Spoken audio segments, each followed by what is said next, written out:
So, you know, folks, I've been helping individual investors for more than 30 years. In fact, I'm heading toward 40 real quick. So I've seen every possible mistake firsthand, and I've always seen investors become smarter, calmer, and much more determined over the years, and not just to be mindless drones, you know, pouring their money into slow-moving products that are peddled by Wall Street. You know, I mean, these folks, they're out there while Wall Street, and they're doing their thing. In the meantime, Wall Street's always trying to hit home runs with their own money, so I think people have seen through that. I got to be honest, I love being part of this evolution of the self-directed investor movement. I think it's thrilling. And I got an email that kind of really pumped me up on Tuesday. It came from someone who's a subscriber and uses my educational services. He said he went from $120,000 to a high of $1.2 million in less than a year. I have yet to cash out any stocks except for the 10% profit designated for Christmas donations. The funds I am working with are in my 401k trading account. The book is wonderful, but a new chapter needs to be added. How to take advantage of hedge funds when they try to run a company out of business by shorting it out of existence. Now, you know, the email speaks of taking action, right? It speaks of diamond hands. Obviously, it speaks of trying to level the playing field. So with that in mind, I want to bring in two investors from the so-called ape community, and let's talk to them about what they're trying to achieve in this market, and also how they feel when the financial media is always trying to paint them as menaces.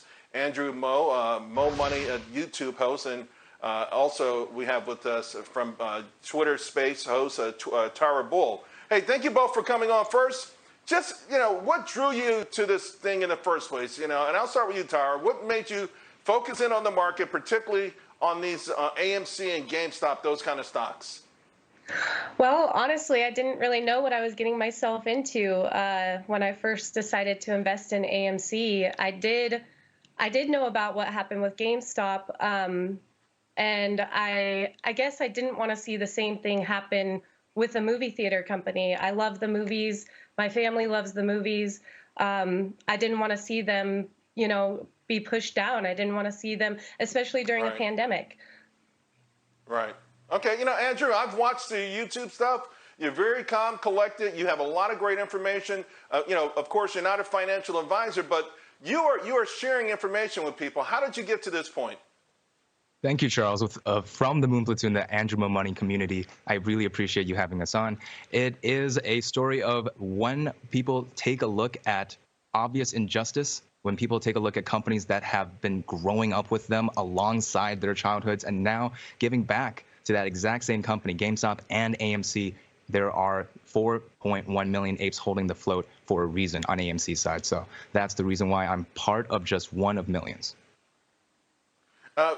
Speaking of which, though, do you get upset at all? I mean, almost every single day in the financial media, you're called dumb. Today, the ape community was blamed for the broad market, a $36 trillion market. They blamed you for it being down today. I mean, how does that make you feel? I mean, it just makes me feel even more excited. It's just more attention on the movement, to be honest. I feel like I feel like there are plenty of people who still trust, you know, what they're hearing, but there are a lot more people who are seeing things the other way now. They're seeing things for what they really are. They know that this wasn't caused by us. They're starting to, you know, realize what's really going on. Charles, so it's exciting. Okay. Andrew, how do you grow this community? You know, I look at Google Trends and things like that. It's starting to slow down a little bit. I know it's strong, but how do you make it grow even more? Charles, the apes are investing in the definition of investing. So originally, you would go out and say, there are buzzwords we like to use, FUD, for fear, uncertainty, and doubt. It's better to use a more commonly recognized word, propaganda. When people come into the mainstream media, they expect to be able to trust people like you, silverbacks, Charles Payne fans out there. They are talking specifically about whether or not. Oh, sorry. Good. No, I mean, unfortunately, we're running out of time. We don't have as much time on the air as you have on YouTube. I want to say God bless, congratulations. And you're right. Listen, I'm working on another book, and I've got a whole chapter in Diamond Hands, and it features Warren Buffett. That is the definition of investing. Buy and hold, up and down. If you believe in it and you think the fundamentals work, go for it. I'm sick of people dissing, and I will always be on your side. Andrew.